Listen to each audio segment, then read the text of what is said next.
হাসিনা সরকারের উচ্চ প্রবৃদ্ধির দাবি জালিয়াতি। রয়টার্সকে ডক্টর ইউনূস, জুলাই ঘোষণার আলোকে নির্বাচন।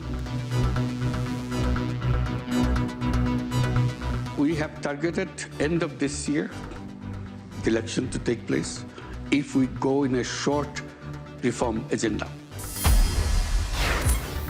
বাগে আসছে না চালের বাজার, আমদানির পরও প্রভাব নেই। মধ্য মাঘে খেজুর রস ঘিরে জমজমাট বাণিজ্য।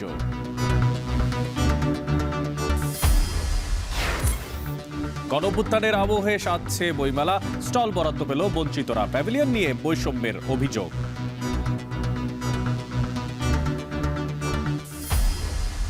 President Trump is signing is the rescission of 78 Biden-era executive actions. যুক্তরাষ্ট্রে জন্মসূত্রে নাগরিকত্ব বাতিলের আদেশ আটকে দিল আদালত। 14 দিনের স্থগিত ট্রাম্পের নির্বাহী আদেশ।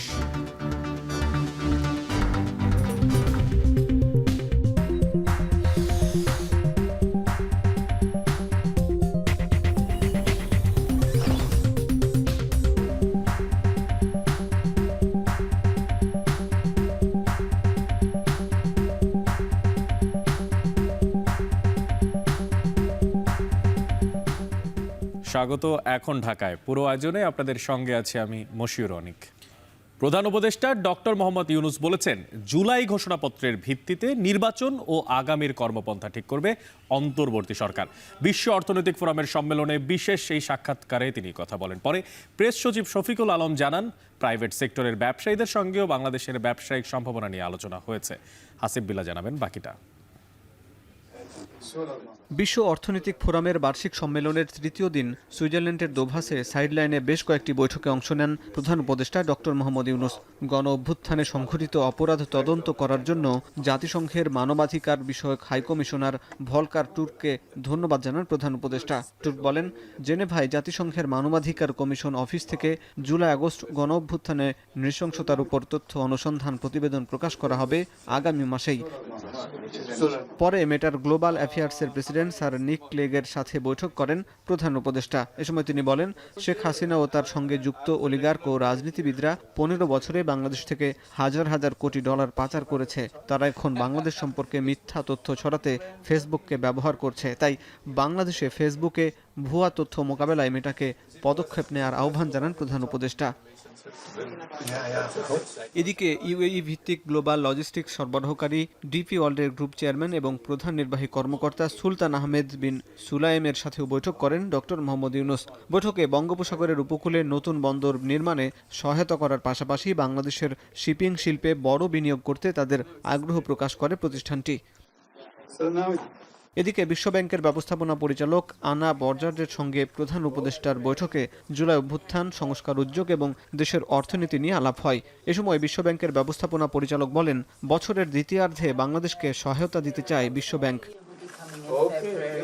বিশ্ব অর্থনৈতিক ফোরামের বৈঠকে বিশেষ সাক্ষাৎকারে অংশ নিয়ে ডক্টর মোহাম্মদ ইউনূস বলেন, গণ অভ্যুত্থানে কারো কোনো পরিকল্পনা ছিল না। এ সময় আগামীর নির্বাচন ইস্যুতেও কথা বলেন তিনি। July Charter, that we agreed on this. So on that basis of July Charter, we start taking action, including the election. What kind of election? Because unless we know what kind of election people want, we can't go into election. So we are waiting to hold the election. Now that the election report is coming out. We have targeted end of this year, the election to take place, if we go in a short reform agenda, quick reform agenda. If people say, no, we need a longer list of agenda reform, then we need another 6 months. এক সাক্ষাৎকারে প্রধান উপদেষ্টার press সচিব বলেন, প্রধান উপদেষ্টা বিশ্বের শীর্ষ ব্যবসায়ীদের জানিয়েছেন, বাংলাদেশে ব্যবসার পরিবেশ তৈরি হয়েছে এবং ব্যবসার শর্ত সহজ করা হয়েছে। বাংলাদেশ এখন নাও রেডি ফর বিজনেসের সেই ক্লাইমেটটা তৈরি হয়েছে। বিজনেস করার যে কন্ডিশনগুলো সেগুলো যতটা সহজ করা যায় সেগুলো সহজ করা হচ্ছে। চিটাং পোর্টের সক্ষমতা বাড়ানো হয়েছে এবং প্রফেসর ইউনূস বারবার বিভিন্ন দেশের উনি ইউএসএর, জার্মান, টার্কিশ, চাইনিজ এদের ইনভেস্টরকে ইনভাইট করছেন বাংলাদেশে এসে ইনভেস্ট করার জন্য। বিশ্ব অর্থনৈতিক ফোরামের বার্ষিক সম্মেলনের পাশাপাশি সাইডলাইনে 40টি কর্মসূচি শেষে আগামী 25 ফেব্রুয়ারি দেশে ফেরার কথা রয়েছে প্রধান উপদেষ্টার। হাসিব বিল্লাহ, এখন ঢাকা।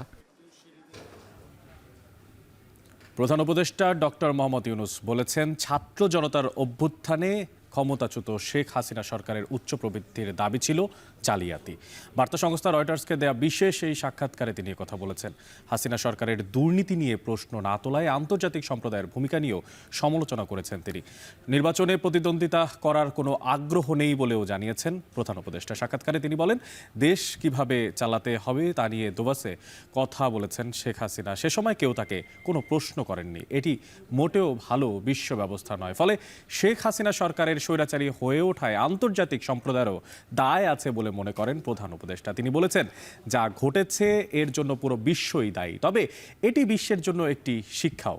অর্থনৈতিক প্রবৃদ্ধির হার নিয়ে মানুষের জীবনমানের উন্নতির তুলনা করতে চান না উল্লেখ করে ডক্টর ইউনূস বলেন, তিনি ব্যক্তিগতভাবে প্রবৃদ্ধির হার দিয়েই সবকিছু বিবেচনা করার পক্ষে নন। সম্পদ পুঞ্জীভূত করার ধারণা এড়িয়ে চলা হয় এমন অর্থনীতি চান ডক্টর মোহাম্মদ ইউনূস।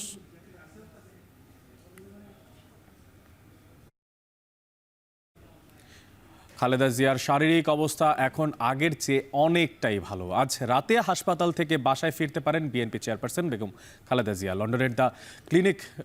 লন্ডন ক্লিনিকের সামনে সাংবাদিকদের এই কথা জানান ডক্টর AZM জাহিদ হোসেন। তিনি বলেন, নতুন করে আরও কিছু পরীক্ষা নিরীক্ষা দেওয়া হয়েছে। ওনার ছুটি হওয়ার সম্ভাবনা আছে কালকে, এটি সত্যি কথা। এবং কালকে ওনার এইখানকার চিকিৎসকরা যদি ওনাকে ছুটি দেয়, কারণ ওই কিছু কিছু রিপোর্টের জন্য আজকেও একজন চিকিৎসক দেখে ওনাকে কিছু পরীক্ষা করার জন্য দিয়েছেন। সেই পরীক্ষাগুলো আমরা কালকে করাবো। উনি দিয়েছেন বিকেলের সন্ধ্যার দিকে এসে, সেগুলো করাবো।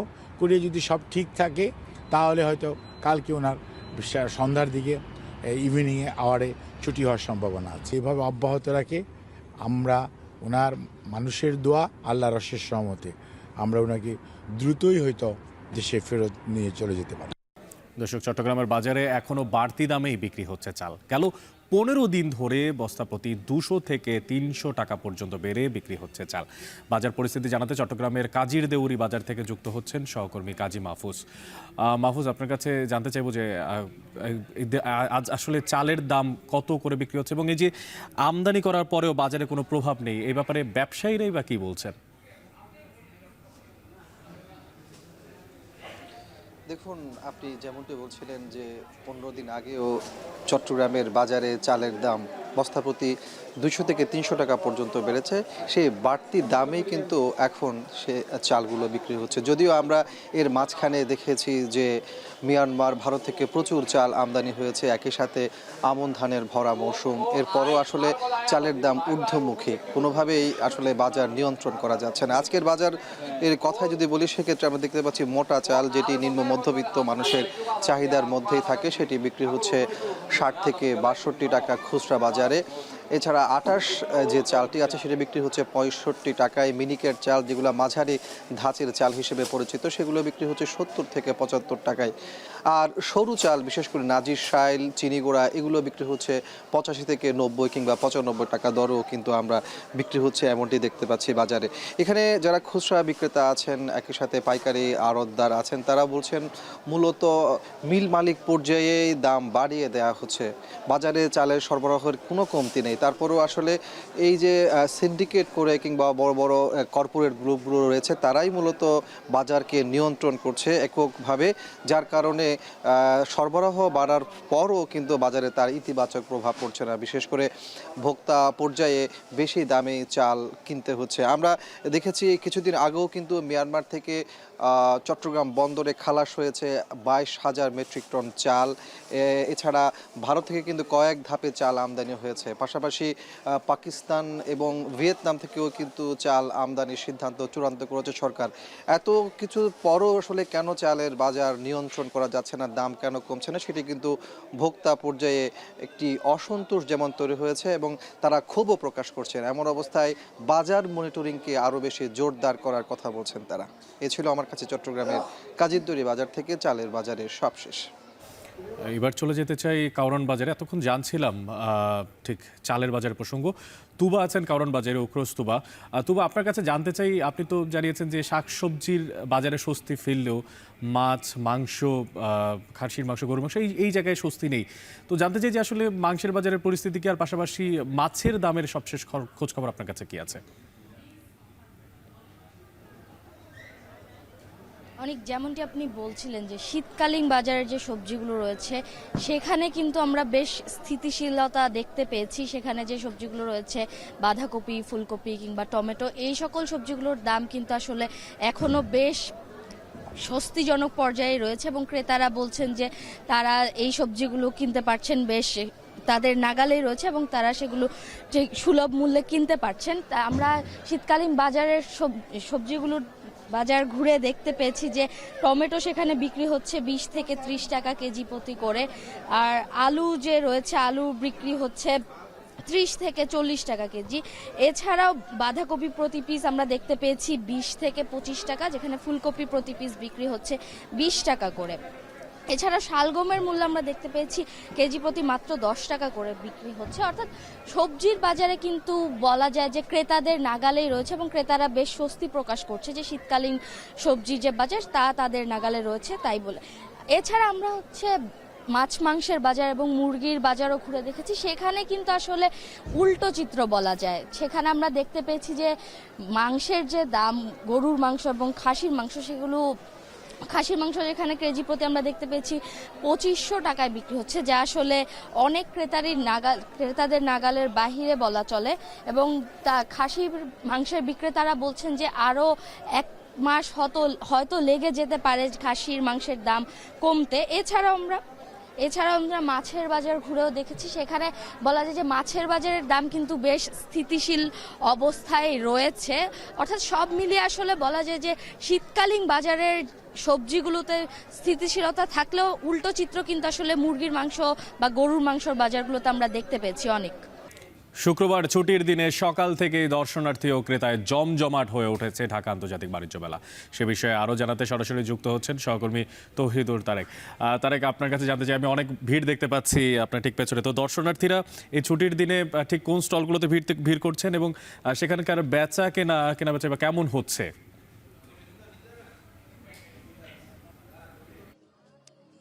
অনেক শুরুতেই আমি একটু জানাতে চাই আপনাকে যে মেলার এখনকার যে চিত্র আপনারা দেখতে পাচ্ছেন, যেটা আপনি শুরুতে উল্লেখ করেছেন, আসলে ছুটির দিন বলে আসলে আজকে এখানে দর্শনার্থী এবং ক্রেতা উভয়েরই বেশ ভিড় রয়েছে। আমরা সকালবেলা যখন মেলায় প্রবেশ করি তখন আমরা দেখতে পাই আসলে তীব্র শীত উপেক্ষা করেই আসলে সকাল থেকে তারা ভিড় করছিলেন। মেলা যখন সাধারণত সকাল 10টা থেকে শুরু হয়, কিন্তু এর আগে থেকে আমরা দেখেছি যে মেলার গেটে তারা ভিড় করেছেন। ঢাকার দূর দূরান্ত থেকেই আসলে পরিবার পরিজন নিয়ে তারা আসছেন মেলাতে। এবং আপনি যে প্রশ্নটি করেছেন যে আসলে কোন স্টলগুলোতে ভিড় করছে, আসলে আমি যে বিষয়গুলো আসলে সকালে এসেই ক্রেতাদের সাথে এবং বিক্রেতাদের সাথে কথা বলেছি এবং দেখেছি, বিশেষ করে ইলেকট্রনিক্স সামগ্রী এবং কাপড় চোপড়ের যে প্যাভিলিয়ন এবং দোকানগুলো রয়েছে সেখানে ক্রেতাদের একটু আকর্ষণটা বেশি আমরা দেখেছি এবং সেখানে তারা দরদাম করছেন, কেনার চেষ্টা করছেন। কেনা বেচা হয়তো দিন গড়ার সাথে সাথে আরও বৃদ্ধি পাবে। তবে যে বিষয়টা আমরা দেখেছি আসলে এই ছুটির দিনগুলোতে ক্রেতারা, বিশেষ করে বিক্রেতারা আমাদেরকে বলেছেন যে তাদের যে এক্সপেকটেশন বা আশা রয়েছে বিক্রির, তা আসলে অন্যান্য দিনগুলোতে তেমন একটা না থাকলেও ছুটির দিনে তারা আসলে মোটামুটি একটা ভালো সাড়া পাচ্ছেন ক্রেতাদের কাছ থেকে। এবং বিশেষ করে কিছু দেশের বাইরের যে দোকানগুলো রয়েছে, বিশেষ করে ঘরের সামগ্রী, কার্পেট থেকে শুরু করে অন্যান্য যে সামগ্রীগুলো রয়েছে সেই দোকানগুলোতে মানুষ ভিড় করছে এবং একই সাথে কেনা বেচাও চলছে। এবং একই সাথে আরেকটা বিষয় আমি একটু আপনাদের জানিয়ে রাখতে চাই যে জানুয়ারির 1 তারিখ থেকে যখন বাণিজ্য মেলা শুরু হয় তখন আসলে এত ক্রেতাদের সাড়া কিংবা প্রতিক্রিয়া তখন পাওয়া যায়নি এবং একই সাথে আমরা তখন দেখেছি যে এত মানুষ তখন আসেনি, কিন্তু এখন যখন শেষের দিকে মানুষ আসছে এবং রেসপন্স করছে এবং কেনা বেচা খুব ভালো চলছে। এই ছিল আমার কাছে সর্বশেষ। এতক্ষণ আমরা ঢাকা আন্তর্জাতিক বাণিজ্য মেলায় ছিলাম, এবার একটু বই মেলার প্রসঙ্গে যেতে চাই। সেখানে আছেন সহকর্মী ফরহাদ বিন্ডুর। ফরহাদ, আমি দেখতে পাচ্ছি যে আপনার ঠিক পেছনের অংশে বেশ চমৎকার করে সাজানো হচ্ছে, তোড়জোড় চলছে বইমেলা আয়োজনে। আমরা জানি যে 24-এর গণঅভ্যুত্থানের যে আবহ সেটাকে কেন্দ্র করে এবারের বইমেলাটা হচ্ছে। আপনার কাছে জানতে চাই যে এই যে স্টল বরাদ্দ কিংবা প্যাভিলিয়ন নিয়ে কোনো অভিযোগ তৈরি হয়েছে কিনা, আর মাত্র কিছুদিন পরেই বইমেলা, তো সেটা ঘিরে যারা আয়োজক তাদেরই বা উৎকণ্ঠা বা উচ্ছ্বাস কেমন দেখতে পাচ্ছেন? অনেক ধন্যবাদ। আগামী 1 ফেব্রুয়ারি থেকেই শুরু হচ্ছে অমর একুশে বইমেলা 2025। এবারের বইমেলায় গণ অভ্যুত্থানের যে আবহ 2024-এর, সেই আবহ কিন্তু এবার বইমেলা জুড়ে থাকবে এবং এবার নানা রকম কারণে কিন্তু বই মেলায় যে স্টল, কে কোন স্টল পাবে সেই লটারিটি কিন্তু এবার একটু দেরিতে হয়েছে, যে কারণে কিন্তু একদম শেষ মুহূর্তে এসে বাংলা একাডেমি প্রাঙ্গণ এবং সোহরাওয়ার্দী উদ্যানে কিন্তু একেবারে শেষ মুহূর্তে বাঁশ কিংবা কাটাছেটার মধ্য দিয়ে এখানে কিন্তু নির্মাণ চলছে বইমেলার। এবং আরেকটা বিষয় একটু বলতে হয় যে আমরা কিন্তু এবার দেখেছি যে বিগত সময়গুলোতে বেশ কিছু প্রকাশনা প্রতিষ্ঠান তারা কিন্তু নানা রকম বৈষম্যের শিকার হয়ে কিন্তু বইমেলায় নানাভাবে কিন্তু তারা স্টল কিন্তু পায়নি বাংলা একাডেমির সব রকম শর্ত পূরণ করার পরও। তো এবার যেটি হয়েছে, এবার সেরকম যেসব শর্ত যারা পূরণ করেছে প্রত্যেককেই কিন্তু এবার বাংলা একাডেমি তাদের সেই স্টল বরাদ্দ দিয়েছে। অর্থাৎ বিগত সময়ে যারা বৈষম্যের শিকার হয়েছিল তারা কিন্তু এবার স্টল পাচ্ছে। অর্থাৎ এবার নতুন প্রকাশনা প্রতিষ্ঠানের সংখ্যা এবার কিন্তু মোট এখানে যেটি বেড়েছে গতবারের চেয়ে এবার প্রতিষ্ঠানের সংখ্যা বেড়েছে 49টি। সব মিলিয়ে এবার প্রকাশনা প্রতিষ্ঠান এখানে অংশ নিচ্ছে 691টি, আর স্টল ইউনিট এবার বাড়ছে 111টি, যেখানে এবার সব মিলিয়ে স্টল ইউনিটের সংখ্যা দাঁড়াচ্ছে 1057টি এবং এর মধ্যে প্যাভিলিয়নও রয়েছে 35টি, যেটি গতবারে ছিল 35টি, 36টি। এবং একটা বিষয় বলতে হয় যে বাংলা একাডেমির প্রাঙ্গণে 92টি স্টল রেখে বাদবাকি সবই কিন্তু এই সোহরাওয়ার্দী উদ্যানে। এবং আরেকটি বিষয় বলতে হয়, প্যাভিলিয়ন নিয়ে একটি বৈষম্য রয়েছে। প্যাভিলিয়নের বিষয়টা যদি বলি যে প্যাভিলিয়ন বিগত সময়ে সরকার তাদের দলের সুবিধাভোগী কিছু মানুষকেই আসলে প্যাভিলিয়ন সুবিধাটা দিয়েছে, যাতে করে অন্যান্য যারা রয়েছেন প্রকাশকরা যারা স্টল পান তাদের জন্য কিন্তু এটা একরকম বৈষম্যের বিষয়, যেই বৈষম্যটি কিন্তু এবার সেভাবে দূর হয়নি, আমরা কিন্তু এখান থেকে এটি জানি। এবং আরেকটি বিষয় বলতে হয় যে এবার গতবারে শৃঙ্খলা ছিল না, এবার কিন্তু শৃঙ্খলা ফেরাতে চায় বাংলা একাডেমি এবং সেজন্য শিক্ষার্থীদের দিয়েও কিন্তু এখানে স্বেচ্ছাসেবী টিম গঠন করা হবে। তো এই ছিল আমার কাছে বাংলা একাডেমির প্রস্তুতির সবশেষ। মানুষ খুন করে ক্ষমতায় থাকতে চেয়েছিল আওয়ামী লীগ। কুড়িগ্রাম সরকারি কলেজ মাঠে জামায়াতের কর্মী সমাবেশে এমন মন্তব্য করেছেন জামায়াতে ইসলামীর আমির ডক্টর শফিকুর রহমান। তিনি বলেন, আওয়ামী লীগ কাউকে ছাড় দেয়নি, 18 কোটি মানুষের ওপরে জুলুম করেছিল তারা। যাদের পয়সায় আমার খাবার, আমার এখানে নিরাপদ অবস্থান, বিলাসবহুল বসবাস, চতুর্দিকে নিশ্চিদ্র নিরাপত্তা, সেই তাদের বুকেই আমি গুলি চালাচ্ছি, একবারও তাদের বুক কাঁপেনি, হাত কাঁপেনি। ক্ষমতার শেষ মুহূর্ত পর্যন্ত মানুষ খুন করে তারা ক্ষমতায় থাকতে চেয়েছে। 15.5 বছর যে তাণ্ডব চালিয়েছে, ক্ষমতার শেষ দিনে এসেও তাই করেছে। রাজধানীর কেন্দ্রীয় শহীদ মিনারে সরকারি প্রাথমিক বিদ্যালয়ের সহকারী শিক্ষকদের 10ম গ্রেডের দাবিতে শিক্ষক সমাবেশ চলছে। এ নিয়ে জানাতে সেখান থেকে যুক্ত হচ্ছেন সহকর্মী রকিবুল রাহাত। রাহাত, আপনার কাছে জানতে চাই যে 10ম গ্রেডের প্রসঙ্গ তুলেছেন সহকারী শিক্ষকরা, তাদের দাবি কি জানিয়েছেন তারা, কি সবশেষ তথ্য আছে আপনার কাছে? অনেক এখানে যারা সমবেত হয়েছেন তাদের একটি দাবি, তাদের যেন 13তম গ্রেড থেকে 10ম গ্রেডে আনা হয়। এবং একই সঙ্গে তারা বলছেন যে শিক্ষকরা যেহেতু প্রাথমিক পর্যায়ের যে শিক্ষকরা রয়েছেন তারা যেহেতু একটি জাতি গড়ার কারিগর, সেক্ষেত্রে তারা বলছেন যে তারা বৈষম্যের শিকার হচ্ছেন। একই সমমানের ডিগ্রি নিয়েও যেখানে সরকারি বিভিন্ন প্রতিষ্ঠানে অনেকে 2য় গ্রেডে আছেন, সেক্ষেত্রে তাদেরকে 3য় শ্রেণীর কর্মচারী করে রাখা হয়েছে বলেও কিন্তু এই সমাবেশ থেকে তারা অভিযোগ করছেন। এবং তারা বলছেন যে সেই বৈষম্য দূর করে তাদেরকে যেন দ্বিতীয় শ্রেণীর কর্মচারী করা হয়, অর্থাৎ 10ম গ্রেডের মাধ্যমে। এছাড়া কিন্তু আমরা বেশ কয়েকজনের সঙ্গে কথা বলেছি, তারা সবাই বলছেন যে 2017 সাল থেকে তারা 10ম গ্রেড প্রাপ্তির দাবিতে মূলত আন্দোলন করে আসছে, কিন্তু সেই আন্দোলনে কর্ণপাত করেনি কেউই। যেহেতু এখন একটি নতুন সরকার গঠন হয়েছে, সেক্ষেত্রে তারা বলছেন যে এই নতুন সরকারের কাছে তাদের দাবি যে তাদেরকে যেন 13তম গ্রেড থেকে 10ম গ্রেডে উন্নীত করা হয়। এবং একই সঙ্গে আরও একটি কথা কিন্তু তারা বলেছে যে এর আগে আমরা দেখেছিলাম যে প্রাথমিক বিদ্যালয়ের যারা প্রধান শিক্ষক রয়েছে তাদেরই এখন পর্যন্ত 10ম গ্রেড রয়েছে, সেক্ষেত্রে যারা সহকারী শিক্ষক রয়েছে তাদেরকে কিভাবে 10ম গ্রেড করা হবে সেই বিষয়টি নিয়েও কিন্তু তারা অনেকে প্রশ্ন তুলেছেন। এবং এই শহীদ মিনারে সকাল থেকে আমরা দেখছিলাম যে রাজধানী ছাড়াও রাজধানীর বাইরের যে জেলাগুলো রয়েছে, অর্থাৎ সারা দেশের বিভিন্ন জেলা থেকেই এখানে সহকারী শিক্ষক যারা রয়েছেন তারা এখানে এসেছেন এবং এই মুহূর্তে তারা একটি সংক্ষিপ্ত সমাবেশ করছেন। সেই সমাবেশ থেকে তারা ঘোষণা দিয়েছেন যে আজকে দুপুর 2টার মধ্যে যদি তাদের সঙ্গে সংশ্লিষ্ট কর্তৃপক্ষ কেউ দেখা করতে না আসেন, তাদেরকে যদি কোনো রকমের প্রতিশ্রুতি বা আশ্বাস না দেওয়া হয়, তাহলে তারা এই আন্দোলন আরও কঠোরভাবে চালিয়ে যাবেন। এবং আমরা কিন্তু দেখছি যে ঢাকার বাইরে থেকে যেসব শিক্ষকেরা এসেছেন তারা এখানে বক্তব্য রাখছেন এবং সেই বক্তব্যের মধ্যে কিন্তু তারা সবাই একটি কথা বলছেন যে তাদেরকে 13তম গ্রেডের মাধ্যমে তাদেরকে অসম্মান করা হচ্ছে বলে তারা অভিযোগ করছেন। এবং এই বৈষম্য দূর করতে তারা বলছেন যে তাদেরকে যেন খুব শিগগিরই সরকারের পক্ষ থেকে 10ম গ্রেডে উন্নীত করা হয় এবং সেই সংশ্লিষ্ট যে প্রতিশ্রুতি বা যেসব নিয়মকানুন রয়েছে সেগুলো যেন খুব শিগগিরই মেনে তাদেরকে এই সংশ্লিষ্ট কোনো ঘোষণা দেওয়া হয়, তবেই তারা এই আন্দোলন প্রত্যাহার করবে। এই ছিল কেন্দ্রীয় শহীদ মিনার থেকে আমার কাছে সবশেষ। অনেক সকালের প্রথম কুয়াশা আর সাথে হিমশীতল হাওয়া, পাশাপাশি খেজুরের গুড়ের ঘ্রাণ আর রসের ঘনত্ব, এই সব কিছু বলে দেয় এখন কি মাস চলছে। হাড়ি ভর্তি রস আর গাছিদের ব্যস্ততা জানান দিচ্ছে চলছে মধ্যমাঘ। এ সময় মৌসুমী ব্যবসায়ীদের ব্যবসাও থাকে তুঙ্গে।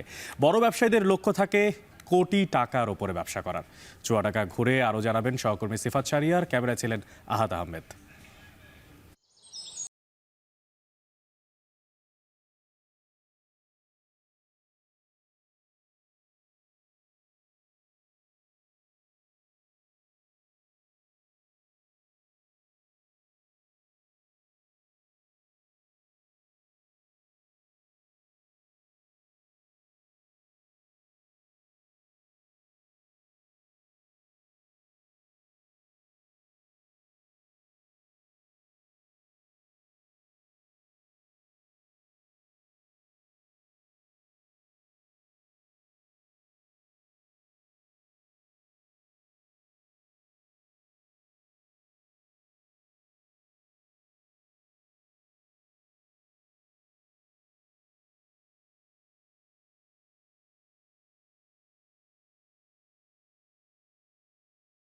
গুড় তৈরিতে ব্যস্ত তিনি। 3 দশক ধরে এই কাজে যুক্ত তার পরিবার। আমাদের বংশ এই গাছ কেউ কাটিনি, আমি পয়লা এই 30 বছর কেটে এই গাছপালা ধরে কেটে এখন এই কোটি কমে এই খাচ্ছে। এই কম ব্যাপারে ভেজাল ঢুকে, ভালো গুড় সঠিক গুড় দিলে পারে গুড় আর বেচা কেনা নেই, আর চিনি দিলে পারে গুড় বেচা কেনা, গুড় পরিষ্কার। শীতের তীব্রতার সাথে বাড়ে তাদের ব্যস্ততাও, জানান গুড়ের মান তাপমাত্রার সমানুপাতিক। অগ্রহায়ণ থেকে রস সংগ্রহ শুরু হলেও পৌষ মাঘে যৌবনে পা দেয় খেজুর গাছ। এই 2 মাসে গুড়ের উৎপাদন হয় সর্বোচ্চ, আয়ও বাড়ে কয়েক গুণ। 10-12 বছর বয়সে আমি স্কুলে লেখাপড়া করিনি, আমার আব্বার পেছনে আমি ঘুরি এই গাছ কাটি। এখন আমার আব্বা পারে না গাছ কাটতে, এখন আমরা এই গাছটা কাটা শিখেছি, আমরা কাটি এই গাছটা। যদি শীত ভালো পড়ে তাহলে সেই গুড়ের খুব সেন্ট করবে, তাহলে যদি গরম হয় তাহলে সেন্ট হবে না। আর ভোরবেলা গাছটা খুলে ফেলতে হবে, যদি গাছ খোলা তাহলে রোদের তাপমাত্রা বেড়ে যায়, তাহলে সেদিনকার গুড় আর ভালো হবে না। মাঘ মাস আর পুষ মাস আমাদের কেটে এই মৌসুমটা খুব ভালো হয়। এই মৌসুমটা গাছ কাটাও ভালো, গুড় রসের দামও আমরা ভালো পাই। 25টা গাছ কাটিছি, 25টা ভাট দিয়ে, 25টায় সাইডে রস হয়েছে। সতর্ক থাকি যাতে পাখি টাকি না বসে, ঝাপ টাপ দিয়ে এইভাবে রাখা হয়, রেখে ওইভাবে কাটা হয়। গুড় তৈরির পর সংরক্ষণের দায়িত্বে থাকে ঘরের বোঝিরা। মানের উপর সংরক্ষণের সময়সীমা। আগে শহরতলির হাট কিংবা পড়শি গ্রামে বিক্রি হলেও নতুন মাত্রা যোগ করেছে অনলাইন। এই কুঁড়ে ঘর থেকে অট্টালিকায় পৌঁছায় খেজুরের ঘ্রাণ। এই মৌসুমে 2 কোটি টাকা ব্যবসার আশা বড় ব্যবসায়ীদের। সরাসরি গাছের কাছ থেকে আমরা গুড়টা কালেক্ট করি এবং নিজেই প্রসেসিং করি, যার কারণে আমরা 100% বিশুদ্ধতা নিশ্চয়তা দিতে পারি। এই সিজনে মানে আমার টার্গেট তো মনে করেন 3 মাসের টার্গেট 2 কোটি টাকার গুড় ব্যবসা আশা করছি। আমচুর আলীর বাড়ির আঙ্গিনা থেকে ফেরার পথে সূর্য ডুবি ডুবি, পথে আবার দেখা গাছিদের সাথে। সূর্য ডোবার সময় ফের ব্যস্ততা বাড়ে গাছিদের। বলা হচ্ছে শুধুমাত্র এই চুয়াডাঙ্গা জেলাতেই রয়েছে এমন 2,70,000 খেজুর গাছ, যার থেকে এবারের গুড় উৎপাদনের লক্ষ্যমাত্রা 3,500 মেট্রিক টন। যদিও গ্রামীণ ঐতিহ্যবাহী এই শিল্পের আকার বাড়ার পরিবর্তে উল্টো কমছে। পাশাপাশি গাছ কমার কারণে গাছিরা পেশা বদল করছে। বিশেষজ্ঞরা মনে করছেন এই শিল্পকে বাঁচাতে এখনই নিতে হবে দীর্ঘমেয়াদী উদ্যোগ। সিফাত শাহরিয়ার, এখন, চুয়াডাঙ্গা। পর্যটকে মুখর হয়ে উঠেছে পার্বত্য জেলা রাঙামাটির দর্শনীয় স্থানগুলো, বেড়েছে ব্যবসায়ীদের ব্যস্ততাও। রাঙামাটি থেকে যুক্ত হচ্ছেন সহকর্মী জিয়াউর রহমান জুয়েল। জুয়েল, আপনার থেকে জানতে চাই যে হোটেল মোটেলগুলোতে পর্যটকের চাপ কেমন দেখতে পাচ্ছেন?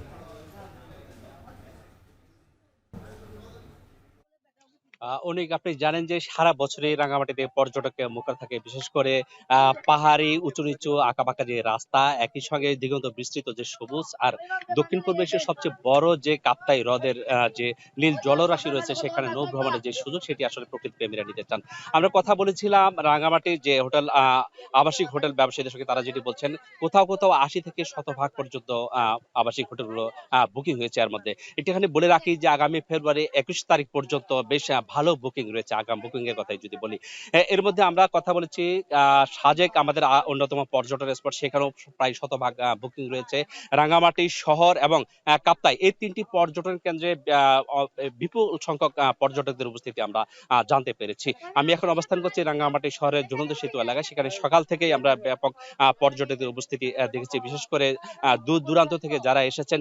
আমি একটু বলে রাখি যে রাঙামাটি এই পর্যটন সেতু এবং একই সঙ্গে রাঙামাটি শহর, সাজেক এবং কাপ্তাই 3টি পর্যটন কেন্দ্রে সাধারণভাবে দৈনিক 15 থেকে 20,000 পর্যটকদের উপস্থিত হয়, এবং সেই ছুটির দিনগুলোতে এটির সংখ্যা বেড়ে 60 থেকে 70,000 পর্যটক হয়। এই অবস্থায় আসলে সেখানে পর্যটকদের ব্যাপক উপস্থিতি আমরা দেখেছি। আগামী ফেব্রুয়ারি পর্যন্ত যেহেতু পর্যটকদের ব্যাপক উপস্থিতির কথা আমাদের ব্যবসায়ীরা বলছেন, সব মিলিয়ে একটি চমৎকার পর্যটন ব্যবসা এই সময়টাতে পার করবেন বলে আমাদের জানিয়েছেন ব্যবসায়ীরা। রাঙামাটি থেকে এই ছিল আমার কাছে সবশেষ। অনেক। যুক্তরাষ্ট্রে অবৈধ অভিবাসীদের সন্তানদের জন্মসূত্রে নাগরিকত্ব বাতিল চেয়েছে ডোনাল্ড ট্রাম্পের যে নির্বাহী আদেশ, তা 14 দিনের জন্য স্থগিত করেছে দেশটির আদালত। যদিও আদালতের এই রায়ের বিরুদ্ধে আবেদন করবেন বলে প্রতিক্রিয়া জানিয়েছেন নয়া মার্কিনী প্রেসিডেন্ট। এদিকে সুইজারল্যান্ডের ডাভোসে বিশ্ব নেতাদের উদ্দেশ্যে ডোনাল্ড ট্রাম্প বলেছেন, মার্কিন মূলকে কারখানা স্থাপন করে নিজস্ব পণ্য উৎপাদন শুরু করলে চড়া আমদানি শুল্ক আরোপ করবেন তিনি। সত্যতীর্থ কর্মকারের প্রতিবেদনে বিস্তারিত। 20 জানুয়ারি শপথ নেওয়ার পর যুক্তরাষ্ট্রে অবৈধ অভিবাসীদের সন্তানদের জন্মসূত্রে নাগরিকত্ব পাওয়ার সুযোগ বাতিল করে নির্বাহী আদেশ জারি করেন প্রেসিডেন্ট ডোনাল্ড ট্রাম্প। সাথে সাথে এই নির্বাহী আদেশকে চ্যালেঞ্জ জানায় ডেমোক্র্যাট নিয়ন্ত্রিত 22 অঙ্গরাজ্য। আইনি লড়াইয়ে সামিল হয় বিভিন্ন নাগরিক অধিকার সংগঠনও। এরই ধারাবাহিকতায় ওয়াশিংটনের ডিস্ট্রিক্ট অ্যাটর্নি নিক ব্রাউন ও ডেমোক্র্যাট নেতৃত্বাধীন 3 স্টেট অরেগন, অ্যারিজোনা ও ইলিনয়ের আবেদন আমলে নিয়ে জরুরি ভিত্তিতে ওই নির্বাহী আদেশ 14 দিনের জন্য স্থগিতের রায় দেন সিয়াটেলের বিচারক জন ক্যাফেনোর। রায়ের পর অ্যাটর্নি জেনারেল নিক ব্রাউন দাবি করেন, অবৈধ অভিবাসীদের সন্তানদের জন্মসূত্রে নাগরিকত্ব বাতিল কার্যকর হলে তা সংবিধান পরিপন্থী হতো। যদিও প্রতিক্রিয়ায় ডোনাল্ড ট্রাম্প বলেছেন, অবিলম্বে এই রায়ের বিরুদ্ধে আপিল করবে তার প্রশাসন। No, obviously we'll appeal it. They put it before a certain judge in Seattle, I guess, right? And there's no surprises with that judge. এদিকে এবার ইউক্রেন ইস্যুতে মুখ খুলেছেন Trump.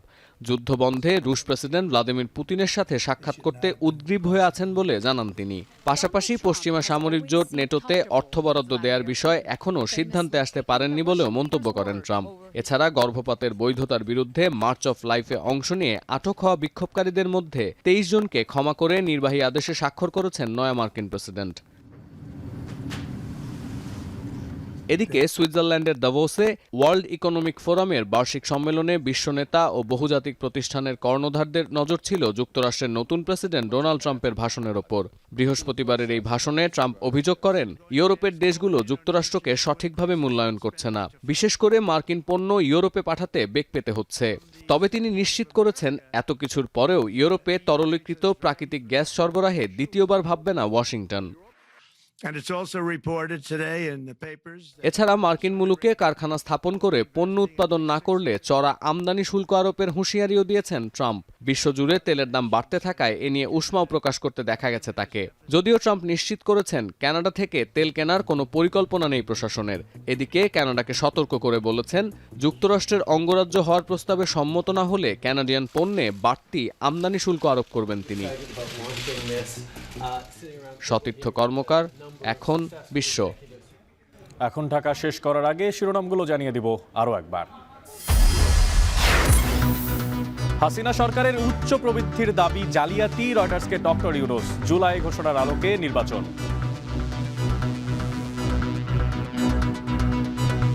We have targeted end of this year the election to take place if we go in a short reform agenda. বাগে আসছে না চালের বাজার, আমদানির পরও প্রভাব নেই, মধ্য মাঘে খেজুর রস ঘিরে জমজমাট বাণিজ্য।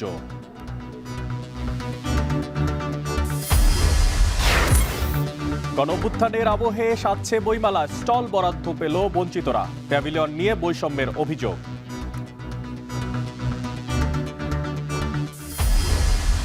President Trump is signing is the rescission of 78 Biden-era executive actions. যুক্তরাষ্ট্রের জন্মসূত্রে নাগরিকত্ব বাতিলের আদেশ আটকে দিল আদালত, 14 দিনের স্থগিত ট্রাম্পের নির্বাহী আদেশ।